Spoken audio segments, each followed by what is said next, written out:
What's the scrappiest thing you've done to build your business? Cut out my oldest pair of underwear into superhero goggles and wear it in front of 400 people.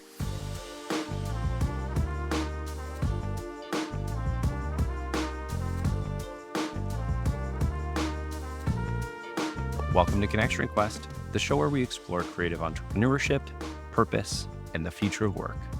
I'm your host, Joel Leeman, and today I'm excited to sit down with someone who's built one of the most influential media companies in recent years, Alex Lieberman, co-founder of Morning Brew and StoryArb. Alex is a serial entrepreneur, creator, and thought leader who's reshaped the way we think about content and business. Let's dive into his journey and the insights he's gained along the way. Hey, it's good to have you back. Over to the show. Alex Lieberman, welcome to Connection Request, and thanks for being here. How are you today? Thanks for having me. I am good and I'm pumped to do this. I appreciate you making some time, especially since I just reached out to you on Twitter, which I find not as many people do these days. So thank you. Real quick question. Do I need to call you Captain Comma for the period of this interview? You don't need to call me Captain Comma, but I do have a sidekick whose name is Semicolon, and he's down, he's like right behind me, Rambo the Bernedoodle. So if you want Semicolon at any point, he only goes by Semicolon now. Oh, that's good to know. I've got a mini golden doodle at my feet, so I got to come up with like a better nickname. The doodle mixes are, they're everywhere. They're running rampant. So Alex, if it's okay with you, I thought we'd start with a 60-second startup, and I'm going to turn the tables on you. So Cool. I'm going to hit the clock and ask you a few questions. Does that sound good to you as a way to Sounds great. introduce yourself? Okay, Alex Lieberman, what is the name of your business? Which one? You choose. StoryArb. What's the problem that you're solving? Companies create shitty content. What's your specific solution to the problem? The best strategists and copywriters on planet Earth under one roof, helping companies create not shitty content. I like it. And how much will you do in revenue this year? Somewhere around $2 million. Cool. Well done. And what's the scrappiest thing you've done to build your business? Cut out my oldest pair of underwear into superhero goggles and wear it in front of 400 people who are live viewing. So yeah, no shame and always scrappy, and quite literally turned my underwear into Literal scraps. scraps. Yeah. Well, that's pretty good. And for those who don't know who are listening to this, I've just stolen Alex's content format of an incredible series, something that I think during the course of our conversation today, probably reference some of the many various both content projects, media platforms you've built and led, as well as some businesses you've built, and obviously the intersection of those two. So I'm going to try to drop some Easter eggs along the way. Well, Alex, I appreciate you taking the time to do that. And, part of why I reached out to you is candidly, I've followed you and your career for many years. I don't know how many years, but definitely I'm not that far into my career, but for, I guess, a few years. Yeah, for those who don't know Alex, and I suppose a lot of people listening to this, I think will definitely know Alex from the Morning Brew, an amazing media company he co-founded, and I'm sure you'll talk about it more, but you've sort of covered that story in many forums, so I don't want to spend too much time on that, at least in the first section. But yeah, I've sort of followed you on the internet and the content you put out into the world for a very long time, and I'm just grateful to get some time to chat with you today because Thanks, man. yeah, I just admire what you do. I've been like a reader of the brew for a long time, like probably a student of a lot of the things you've done because you're so generous with your insights and thoughts and you put them out to the world. So this is one of those fun situations where I have much more context about you than you have about me. So you've just given us a really good pitch on StoryArb, which is one of your newer ventures that I think is really interesting. You've obviously built multiple businesses. You've sold businesses, or at least one business. But let's kind of focus in on StoryArb for a minute. So take me back to Alex, the entrepreneur who's looking for his next thing. We might talk about the plunge at some point, but tell me a little bit I am more happy to talk about the plunge. Tell me about the genesis of StoryArb and why, after being a founder, a CEO, an executive chairman of like a very successful media company that you sold to an even bigger media company. Yeah. What made you want to start StoryArb?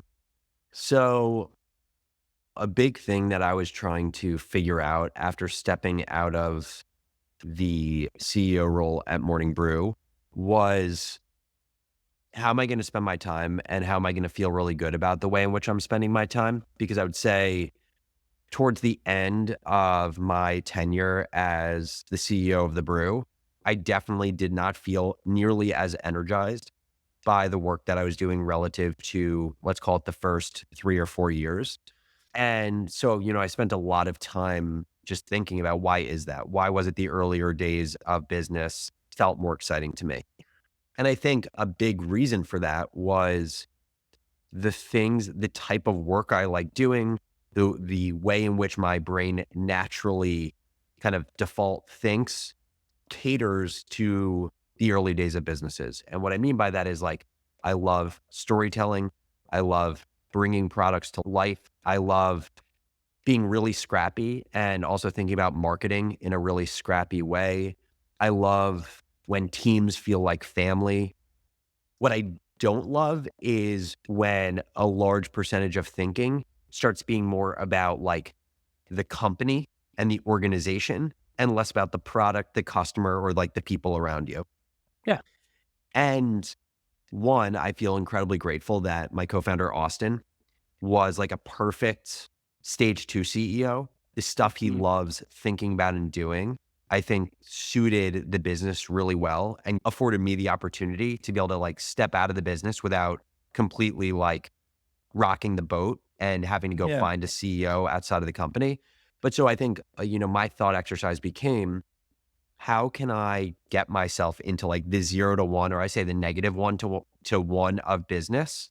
How can I Yeah. spend as much of my time as humanly possible in that zone? And I think the only way you do that is, you can't be the one running the company, because if you're the one running the company, then once the company leaves the -1 to 1, what are you going to do?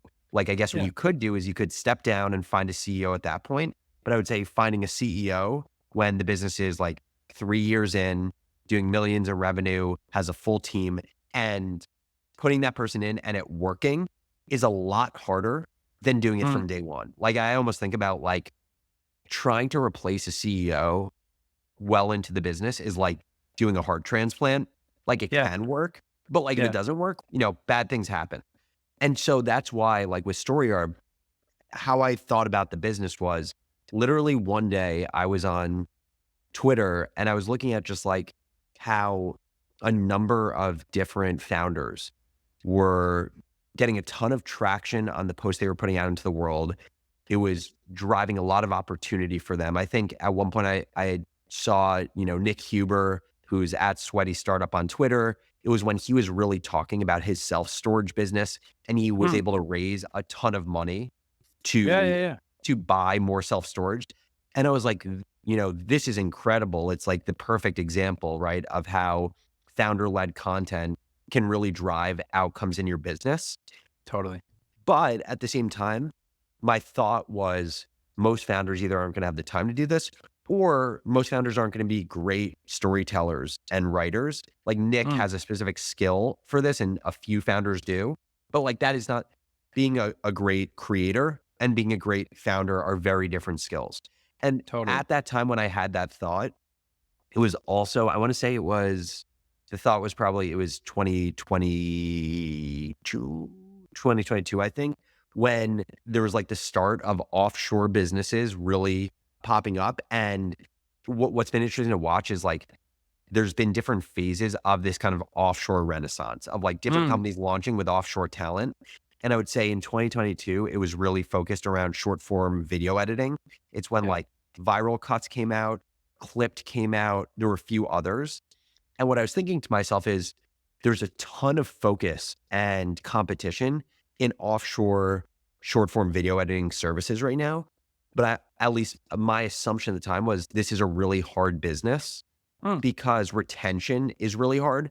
Because when your clients have you making videos for them for TikTok or whatever it is, attributing sales to that is not an easy thing. Oftentimes it acts as just like brand awareness and not actually driving business for founders, especially if you're in, like, the B2B world. It's different for, like, CPG or Mm. food and beverage companies. And so my thought was like, no one's giving love to like Twitter and LinkedIn, like the text-based platforms. And I would actually argue those are the platforms where like you can drive the most meaningful business and attribution Totally. is easier. And so Totally. where StoryArb started was literally, I had this idea of like, how do I help founders build their brands on Twitter and LinkedIn? I tweeted out saying, I know of a guy that helps founders build their brands on Twitter and LinkedIn. DM me if you're interested. And I created a filtering mechanism to just get messages from the people who really actually cared about this. Like, you understand the value of building a personal brand as a founder. You're willing to pay $5,000 to $10,000 a month. And there were some other criteria. I Yeah. got messages. Once I got those messages, then my next thing was like, okay, I have demand. Now I need supply. I need writers. So then Yeah. I posted saying, I have some number of people willing to pay $5,000 to $10,000 a month for copywriting services. And at the time I called it ghostwriting. And Yeah. I never use that word anymore. And there's Mm. a specific reason. But I said, I need some really good ghostwriters. Put in a type form, got a ton of applications. The first ghostwriter actually we used for StoryArb was this guy, Blake Emal. Have you heard of that name? Mm-mm. Blake, he started a company called Page Tear. He was a CMO for a little while. Hey Blake is his handle. He has like 93,000 followers on Twitter. So he was the first ghostwriter for StoryArb. And what I did in the early days, I was like, Blake, for this much content a week that these clients want, what would you charge? He Yeah. Yeah. said Yeah. a number. I was like, okay, that is what I'm going to charge them. Like, I didn't take Yeah. a Yeah. dollar Yeah. at first. I was Yeah. just like, I want to put Let's. you and this client in Slack. I want to see the way in which you work. And then I want to learn what are the things that you're doing as a ghostwriter that, like, if I had a business, I could just handle on the side. Like I could Yeah. take off your plate so you could focus on the creative process. So we did that for a few months. After a few months, I started taking things off his plate, like billing, content interviews with the client, coming up with like their content strategy, like what are your pillars, who is like the persona you're going after, all these things. And I started taking a little bit of margin. So say Blake was charging, I don't know, let's just say it was 4,000. I was charging the client 6,000. Yeah. And so I want to say we got to a place where we had like 8 to 10 clients and there was enough cash flow where then going back to what we were just talking about, I was like, okay, this is the time when I want to look for a co-founder and CEO. And the reason I picked that point in time is I basically said to myself, we're early enough in the business where this partner can really shape the future of the company and Yeah. have it feel like it's their own. But we have enough traction and cash flow now where I can attract a really high quality CEO. Yeah. It's like a real business, and you just need someone to help you Exactly. run it. Not to use the phrase "real business" flippantly, but Yeah, but no, I that's guess exactly it. that's super helpful. And I think part of what I think is cool about you is you're a build in public guy, right? You're so generous with your insights. You share what you learn. You literally use your platform both to test your ideas and as market research, and then also to share with people what you learn. It's like such a interesting and cool flywheel effect. I guess sort of two questions about StoryArb's founding. To me, if you wanted to be the next like Guy Raz and Terry Gross full time, you could slash like you're very good. You could just be a full time media Yep. figure. So that's question A is like, why not do that? And my guess Yeah. is, but you can challenge me on this, is like, because you're an entrepreneur and you like to build stuff. So that's question A. And then question B is like, why not incubate StoryArb inside of Morning Brew or inside of Yep. the parent company? Both great questions. So the first one, why not be a full-time creator? I love creating content, but if I was spending, let's just say 50% plus of my time doing it, I would lose energy doing it. And Mm, I think there's two reasons. One is like, I really do like diversity of like mm, thinking and the type of work I'm doing. What feels like a really good ratio to me is like in terms of my work hours, like a third, a third, a third consuming, a third building, and a third creating. And the mm. consuming and the building is what informs the creating. And to the Is point that you your just model, or did you adopt that from someone? Like, I just haven't sort of heard no, that no, that's before. just how, again, like the numbers are obviously very directional, but like that's how I've always thought Yeah, about it. Like to me, some portion of consuming, and that can be through consuming content or consuming through conversations of meeting people, like that totally. always fills a certain bucket for me, especially, and it's always hard to find, especially when it's like a conversation with an amazing founder who like, it feels like in 30 minutes, your brain just broke and you learned so much, or the way you think about the world is different. So it's like Yeah. that third, then building up StoryArb was the Yeah. most fun to me. Like the Yeah. feeling You're a of, builder. the feeling of willing the way I was thinking about it is when I'm not building a business, like I was just building like a piece of furniture, or like I build Legos. Like I love building. And even now, what's really cool about, and I'll give you the in between context, but like with StoryArb today, what's cool about it is I'm only spending, let's just say, 5 hours a week on the business Mm, today mm, because we have a team of 12 full time. I trust my CEO. But what's yeah. cool for me is that I know what's going on in the business and I can kind of like work on special projects, if we want to call them that. And what I've Yeah. Yeah. realized Yeah. is I really enjoy doing that. So like a recent project for us was like, okay, this is where our revenue is now. We want to get our revenue to this level by the end of Q3 and this level by the end of Q4. The problem is we're not getting enough leads to do that. The solution is some really thoughtful marketing strategy. Like Yeah. I love having that and then just spending a few days building out a marketing strategy and like handing over the work to my CEO and then letting her implement it. Yeah, totally. I mean, that makes sense. It's also like I've been reading the EOS, like traction, that kind Yep. of stuff, and the whole like That's what visionary that integrator thing. So we use EOS at StoryArb. We use Cool, EOS at Morning Brew. I'm cool. 100% the visionary, and I always need an integrator in the businesses I'm building. You had also asked about like why not have this as part of Incubate. Morning Brew. I think there's two reasons. One is because there's a very clear focus at Morning Brew, and there's very clear priorities. And just introducing this again, like the team's 215 people, so it's like Totally. every decision that's made, it's like the question that has to be asked is like, can this be a meaningful enough business in terms of Morning Brew to really move the needle for Morning Brew? And would it be confusing or clarifying to 215 people? That's the first. Yeah. The second is we sold Morning Brew. We have an earnout structure for our business that goes for a period of time. After that period of time, I'll no longer be part of Morning Brew. And so also thinking ahead, I want to have assets that I know I will have beyond Mm. when I'm no longer involved in the brew. I mean, gosh, we could talk about Morning Brew all day, and I'm sure we will. But like, to me as an outsider and guy who has thought about Morning Brew and your business and StoryArb and all that, it's just like such a, if Morning Brew were maybe still on its own, to me, it's like such a natural adjacent business, right? Like, and I think you guys had some version of a content studio anyway. So Yep. it's like, yeah. But anyway, I also totally understand. I appreciate the answers you're giving because that also totally makes sense why you would want it to be separate and outside. You've also, you've referred to StoryArb as kind of like you're building an SNL writer's room for the internet. How's that going? And like, what season are we in? It's Like, who so do we have funny. on the staff right now? I was talking to someone about SNL today. I was at a Morning Brew event. It was like a marketing brew event around the creator economy. And it's funny, I was talking to them and this guy who, he's a little bit older than me. And so he watched SNL growing up in like the 80s and the 90s. And I was like, has SNL just gone downhill? Because it Hmm. feels like in the last like 5 years, it just like lost its luster. Like I just now imagine like the episode that Elon was on. It was so absurd. And his view was like, no, SNL has always kind of been mediocre, but then there's like these unbelievable moments from it that get Hmm. remembered. And I was like, that's Hmm. interesting. So are you saying the best Chris Farley highlights? Is it like those Chris Farley clips from SNL were like 10% of what actually was seen? He's like, yeah, exactly. So I don't know if that's true, but at least that was Hmm. his perspective. As it relates to doing that with StoryArb, here's what I'll say is finding great creators, period.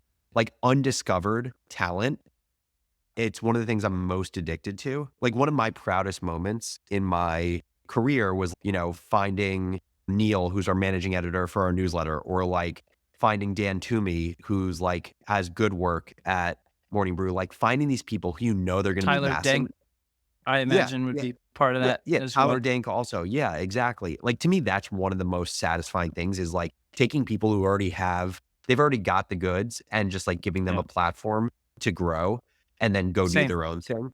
I think Same. is the best. So at StoryArb, talking about specifically about writers, like It's such a ironic thing because like I was a shitty writer growing up. I didn't write at all in college. And so I was saying to someone yesterday, it's like part of the reason I love this is it's just like to me it proves simulation theory because the fact that I am like writing on a daily basis and evaluating writers when if you saw like me for the first half of my life, you're like, this guy can like barely put two sentences together. It's kind of hilarious.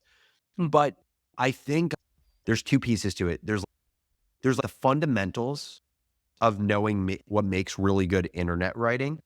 There's Mm, having the taste that is kind of the like great taste to me is like the output of these learned fundamentals and like just having seen tons of content.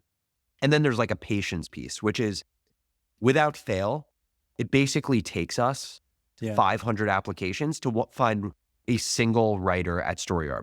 So yeah. we have 3 full-time writers right now, and we have 3 freelance writers right now. We've gone through 3,000 writing applications.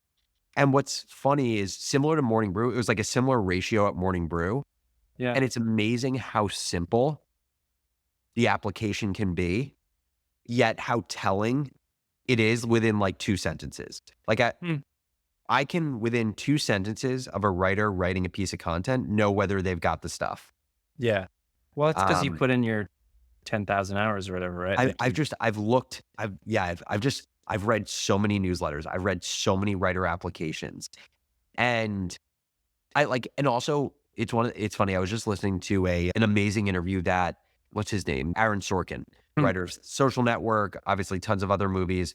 The And West Wing for any old The school West Wing. fans, Supposedly someone was telling me the that newsroom as well. someone told me he wrote West Wing as well as what was the football Oh, I'm talking yeah, about? I do know what you're talking about, and then I love I don't know if you've watched The Newsroom, but that's an amazing watch. It's kind of crazy. I haven't watched it yet. I need to at some point.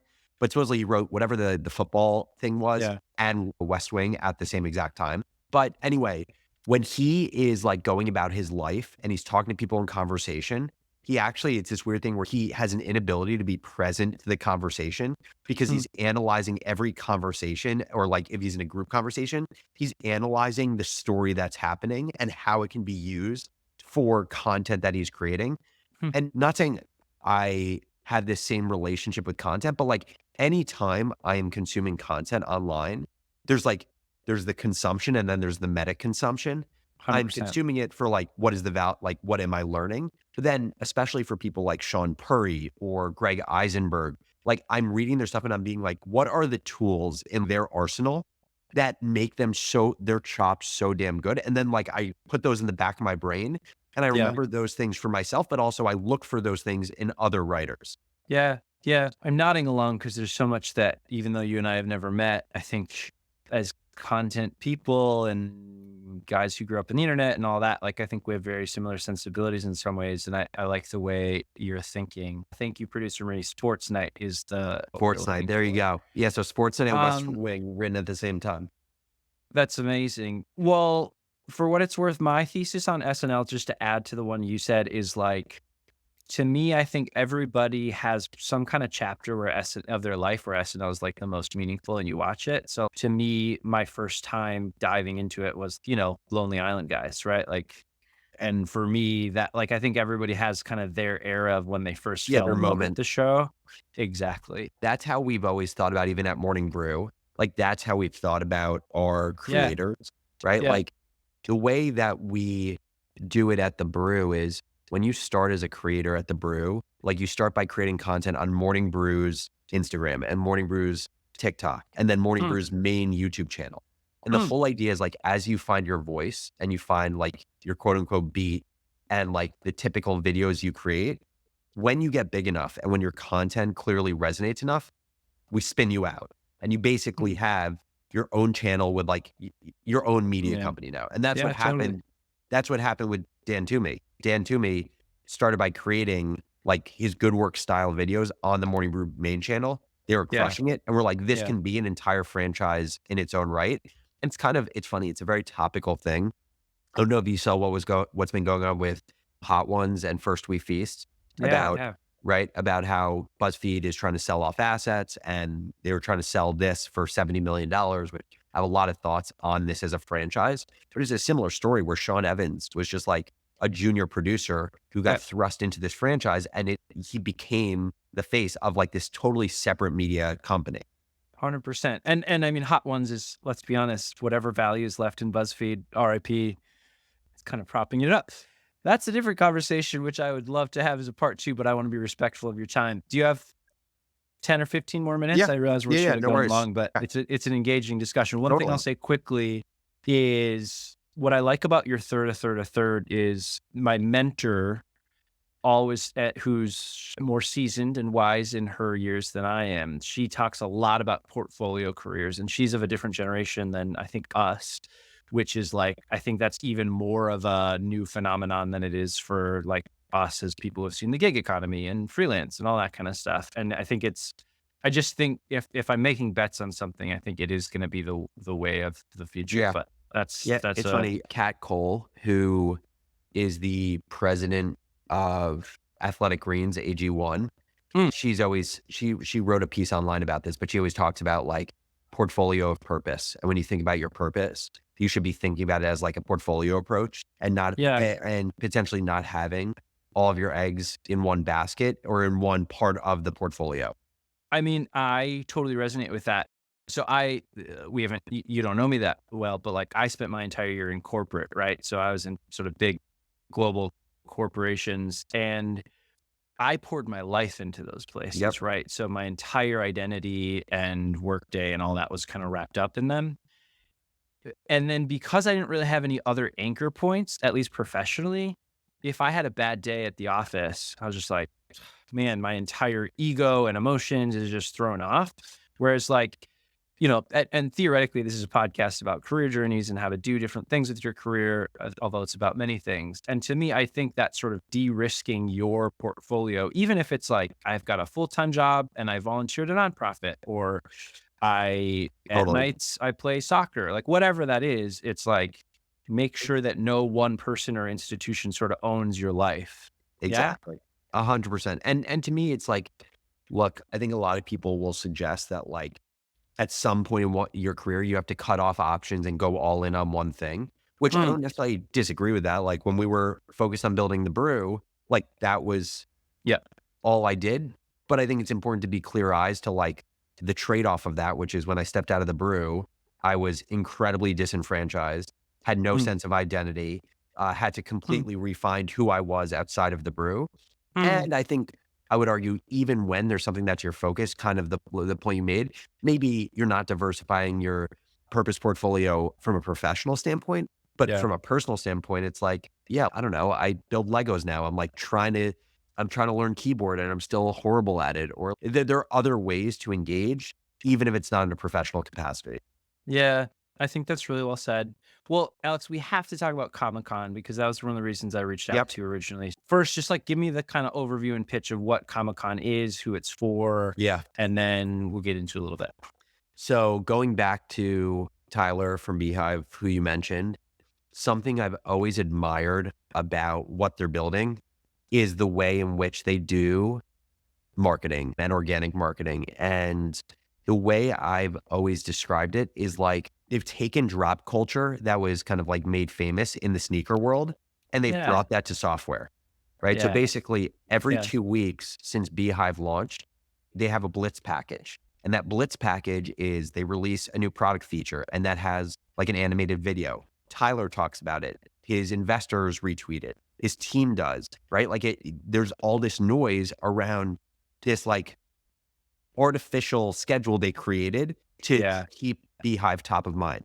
And I thought it's genius. And like, I'm surprised that more companies don't do this. Like, even if you weren't like a traditional software company that had like a quarter long roadmap, like create one just for the purpose of marketing.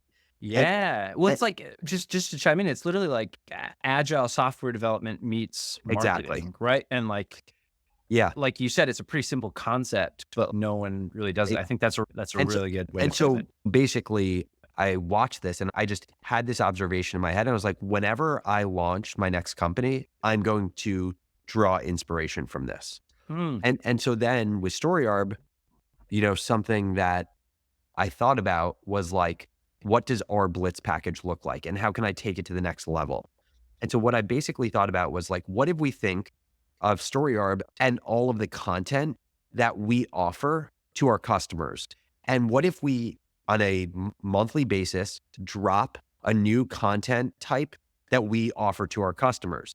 And what if we actually create a whole event around that specific content type that we are dropping? So two things happen. One is people find out that we are dropping a new product. Two, we're creating an entire event where everyone who's attending that event clearly cares Yeah. about how to create that product really well. Yeah. And three, it actually opens up a new way to monetize outside of our core asset, which is like event sponsorships.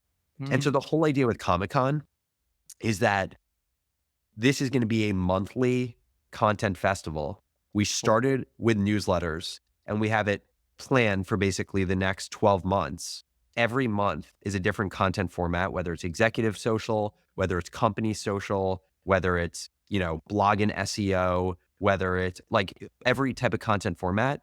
And the idea is bring the smartest people in that format to talk about the tools and tactics they use to succeed in it and use it as amazing top of funnel to bring people into our ecosystem. And I think ultimately there's two ways we plan to bring people into our ecosystem. One is the very simple way. These people become potential leads who sign up for StoryArb so we can help them write their newsletters or whatever their content format is. But ultimately, I see a place where we end up creating a community for content and content marketing. And all of the people that attend Comic-Con would likely be interested in being part of this community. Well, I think that's a very good pitch and has my wheels turning. I think it's really like a smart approach and totally makes sense. Part of the reason that I reached out is when you were, I don't know, when did you start tweeting about Comic-Con before it had a name? Like how long ago was that? I want to say a month. Okay. So back then, I think I probably missed where it said like digital or whatever. And I was passing around to like, cause I'm in the content world, right? My friends are in the content world, Yep. copywriters, strategists, sort of the core business that I have is a global agency. So we were all like, this sounds amazing. We're going Yep. to get together. Like, and we are like, oh, I'd go to that in person. That sounds amazing. And then, so I think I probably missed it when I was like, oh, it's virtual. I was like, what? Like it's a webinar? No Yeah, offense to you, because totally. obviously what you're doing is way different than a webinar. So I But guess no, I've always like, had that feeling of like someone needs to what aioli did for mayonnaise, someone needs to do that for webinars. I like that. That's a really good model. And I think what I like about the format and part of it, like you've been very open about this, is you spent like less than $1,000 on the event and Yep. all of The, the you've only generated. the only money we spent was it actually may be a little bit more than 1,000 now. We spent our you're in Minnesota, right? I am, yeah. Yeah. So my co-founder and CEO, she's in Minnesota. Well, I'd love to have coffee And with her. she's in Albert Lee. Oh, amazing. Cool. And then the design agency we use, they're in Minnesota also. And Shout out. yeah, exactly. And they're amazing. But anyway, so the design for Comic-Con, that was, I don't know, it was Yeah. probably $1,000. And then It's great design. Yeah. they're awesome. They're the ones who did the StoryArb site also. Cool. And then the only other cost was literally like upgrading our Zoom and upgrading our HubSpot. And that was it. Yeah. Well, like that, when you pitch it like that, it makes sense. I think so. Here's sort of my push slash challenge slash Yep. hope slash dream is like, I think And we what will be doing this in person at some point. there it is. Just There it to is. cut you off. I was going to say like that. I think to me, obviously, well, I think you're sort of bootstrapping this business is my guess, but I think I was like, oh, wow, Alex Lieberman is putting together like a festival. Like, yeah, let's do it. And I think I sort of bought into the however long away that vision is instead of like paying attention to the details of like, oh, this is digital. So I think, yeah, Yeah, that's my only honestly, friendly feedback, which is like, for me, and here's where like this is part of like my background, right? So I attended the event today, and then like our head of editorial attended yesterday. I think right, like you're putting together some of my favorite people. So the fact that I get to learn from that is amazing.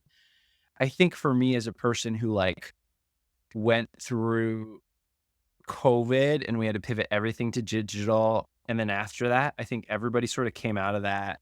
Actually, I think part of the series we're going to run in our newsletter is about sort of the power of in-person community and yep. events, right? Whether that's spending money on travel costs and your teams being in person or events. Like, I think I'm in a period of my life where both for like my clients that we're talking to as well as for my business, we're just like, because we're a global business, we're craving in-person connection.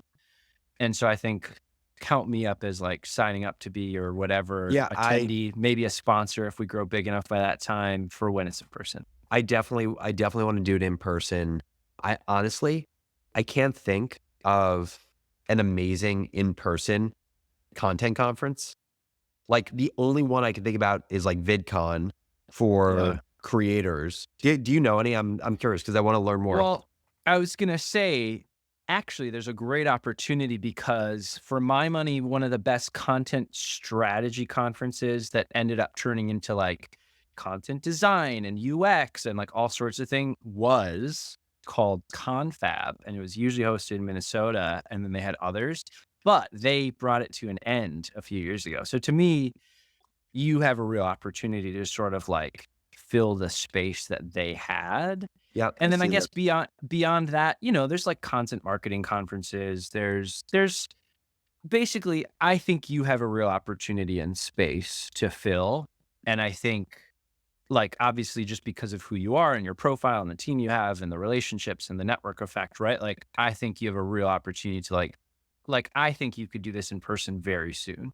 But obviously I Totally. don't know much about your business. Does I that tr- make sense? as soon as it is fiscally responsible for us to do it in person, I promise you we will do it in person. Well, as Vivace, our business grows, sign us up to, help you get it done in whatever way Love it. possible. I do think Minnesota would be a great place for you to host it, or Michigan, You know, or New York. I have gone to a did I go to a conference in Minnesota? Yeah, I did. I went to a conference in Minnesota. The very first VCon for Gary V was it Oh yeah, it what was at that the Viking Stadium. exactly. Was that So good? what was interesting about it is it was good and it was cool. Honestly, the reason where I like conferences, this is my general rule for conferences is I will go to conferences and it sounds snobby, but it's more just like how to think about your time well, is I will go to conferences where I'm invited to speak Yeah, because what happens is there's two things that happens. One is there's always a speaker room. So you get to just like build good relationships with speakers, which oftentimes can be some of your biggest customers. yeah, And also I tested this at a recent conference, which is after you speak, if you then DM potential customers on LinkedIn who went to the conference, yeah. the reply rate is just significantly higher. So I just think it's just way more efficient from like a customer and prospect perspective. So last thing on VCon, and shout out Gary V, sort of has taught all of us many Yep. things that we are all using today. Oh, But that was the thing I was what going is to the say. value of your NFT from that conference if you still have it? I don't have it, but that's what I was going to say. It was a little bit of a weird conference in the sense that it was very like it wasn't even an undertone. The overtone of the conference was around crypto and NFTs and VFriends holders.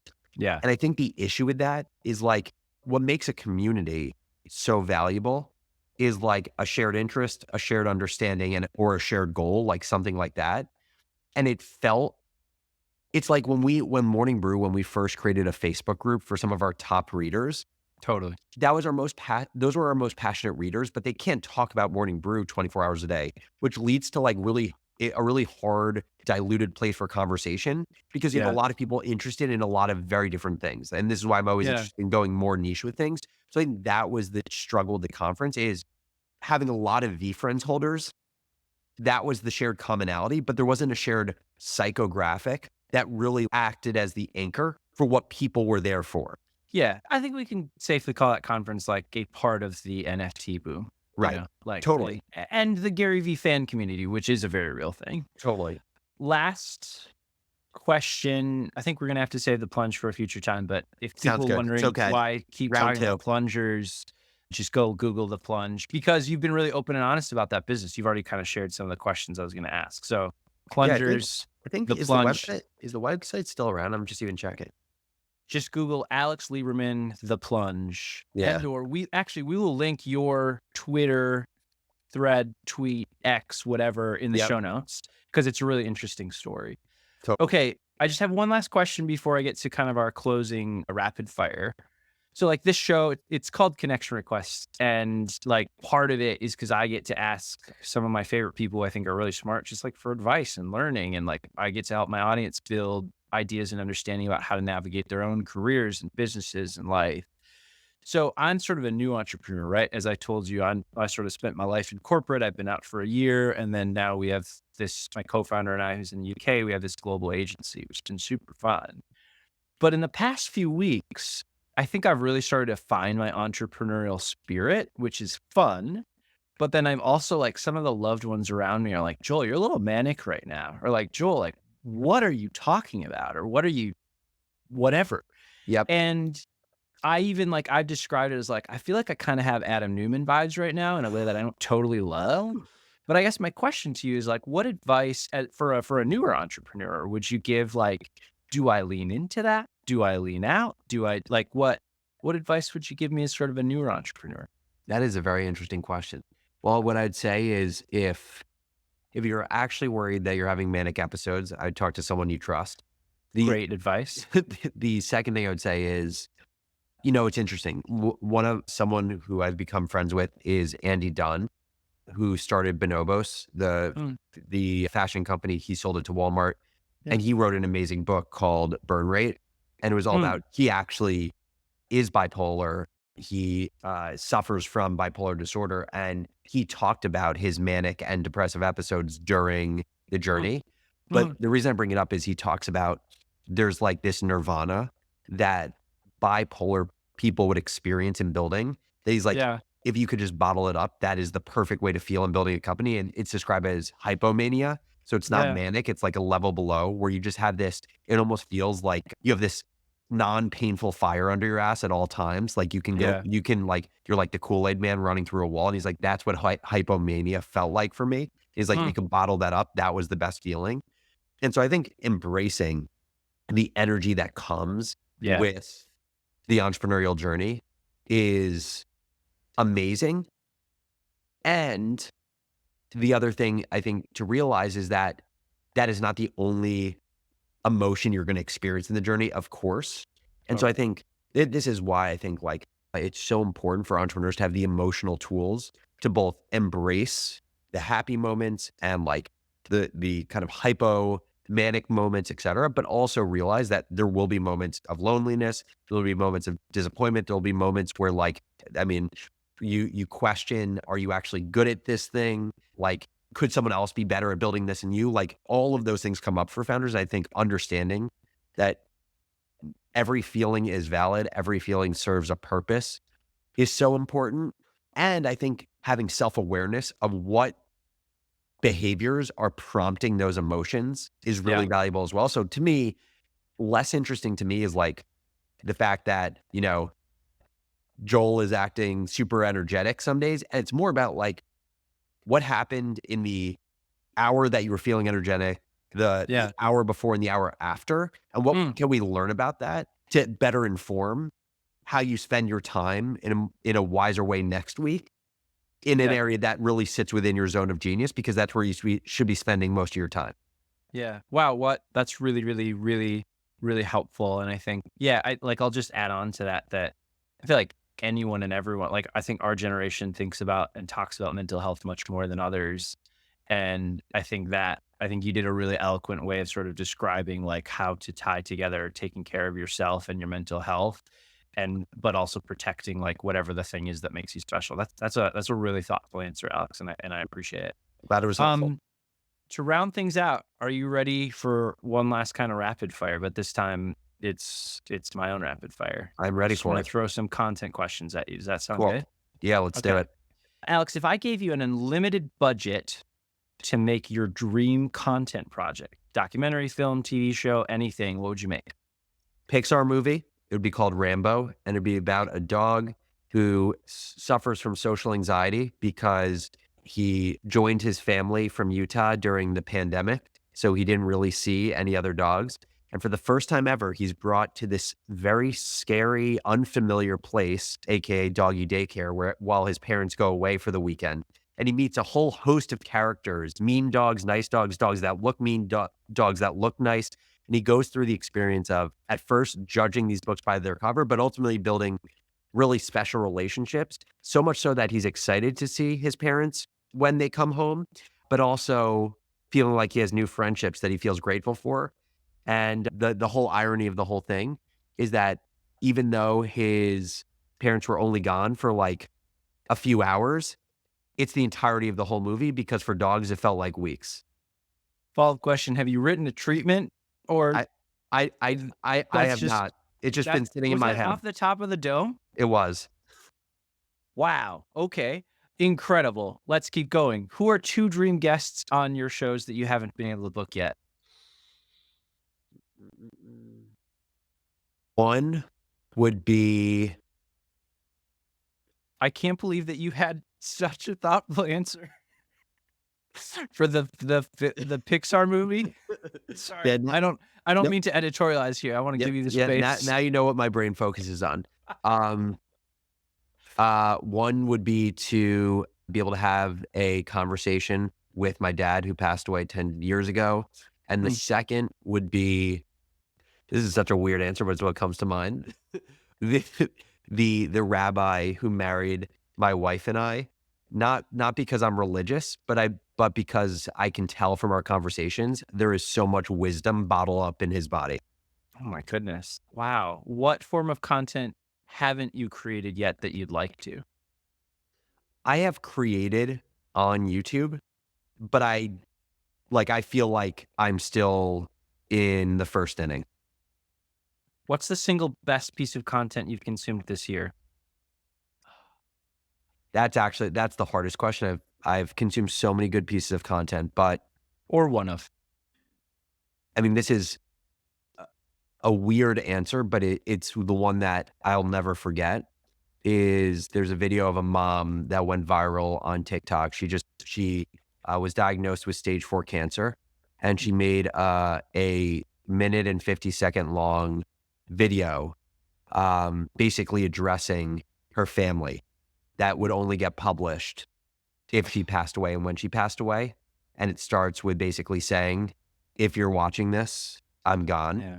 And it is, yeah, it's the best, piece of content that I've watched in a very long time. Oh, man. What's one of the most memorable pieces of content from throughout your lifetime? This is gonna be a weird answer, but actually, I'll say 2 things. By the way, you'll appreciate this because I know you're into music. I would Hmm. say another great recent piece of content was the audition of Benson Boone at American Idol, because Hmm. this guy's story is just unbelievable. And like Yeah. it is proof that people invest in stories. And of course, like his skill is great, but the story of this guy not knowing that he had a good voice until high school battle of the bands when the singer had to call out sick. And then he found out through singing at Battle of the Bands and winning that he had an amazing voice. That got him to start posting on TikTok. The TikToks got him to be invited to American Idol. He got on American Idol, got to the top 24, dropped out to go full time on his career. And last week he headlined for Taylor Swift. And one of his songs, Beautiful Things, was number 2 on the Billboard 100. It's like the most incredible story arc. In terms of all timer Wow. life, I would say that this is such a weird one also. Susan Boyle's audition for Britain's Got Talent was like Epic. one of the it's more emotion I felt for that piece of content than like anything else Deep cut. because it had every part of a great story. Oh, man. Okay. Only because you mentioned that and we're talking about music, I'm gonna trade one back to you, which Okay. is there's 2 YouTube videos from The Greatest Showman. Do you know about you know what I'm I mean, talking about? I've watched The Greatest Showman like 50 times, but what? But you Oh, okay, so Oh yes, I already when know what you're gonna say. okay, so for anyone who's not aware, and we'll link it in the show notes, but like basically it was, I think, to like basically sell the show or sell like the final end Yeah, Hugh product to the Jackman studio. basically selling it in the whatever that place was. Except for he had lost his voice that day. He was like sick. His doctors told him, don't do this. And so another incredible actor, I think his name was Jeremy something, singer, he was like on tap, ready to go. And then Hugh Jackman is there, and he just like he just can't help himself but doing it. The whole room's crying. Cynthia Erivo happens to be there, who's just like, why is Cynthia Erivo there? I don't know, It's so but good. it's man. We'll link that. Alex, I don't know where to end this because this has been such a really inspiring and epic interview. And I just want to say thank you for being so generous with your time. Before I let you go, is there anything you think that I like forgot to ask you about, or any parting wisdom you'd leave with me and our listeners? No, this was fun. And I will say, as Captain Kama, I just continue to day by day make sure that the world is ridded of bad content. That's the best punchline, is using poor grammar to illustrate my point. Alex Lieberman, Captain Kama, Sultan of Swag, creator of content. Thank you so much for your time. Yeah, thanks for having me. That is a wrap for today's episode of Connection Request. Big thanks to Alex for sharing his insights on creative entrepreneurship and building impactful businesses. If you enjoyed this conversation, be sure to follow us on Instagram, Twitter, LinkedIn, YouTube, and wherever you get your podcasts. And don't forget to subscribe to my newsletter on LinkedIn for more reflections on creativity, purpose, and the future of work. Special thanks to Marie Ianazzo, Joe Ianazzo, and of course, my co-founder, Ryan Shepard. Thanks for tuning in, and we'll catch you on the next episode of Connection Request.